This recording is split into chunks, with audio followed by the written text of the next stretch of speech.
Kahing pagsasaayos ng mga public schools sa Dagupan City patuloy na isinasa katuparan. Para sa detalye, alamin sa ulat ni Idol Intern Niel Aquino. 104.7 IFM. Report!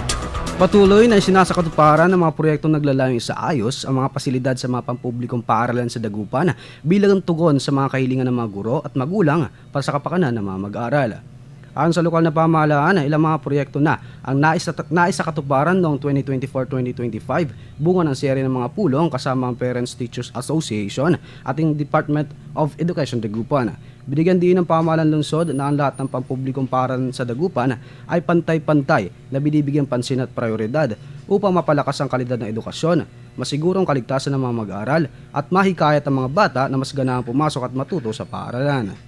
Kabilang sa mga paaralan na paglaanan ng proyekto ang Lucaw Elementary School kung saan isinagawa ang backfilling at compaction ng daan, Juan Piguades Elementary School na nagkaroon ng construction toilet facilities bilang kapalit ng planong perimeter fence, West Zone 1 Elementary School na sumailalim sa repainting ng basketball court flooring at ilan pang proyekto sa Dagupan. At sa Sabangan Elementary School maging sa iba pang paaralan na patuloy pang pinagpaplanuhan. Ilan pang proyekto para sa sektor ng edukasyon na target pang ipatupad ngayong taon upang matugunan ang pangangailangan at hinaing ng mga mag-aaral at stakeholders bilang patunay sa seryosong advokasya na unahin ang edukasyon ng mga Dagupenyo. Kasama mula rito sa IFM News Dagupan, ako si Idol Intern Niel Aquino, Tatak IFM. 104.7 IFM. Report!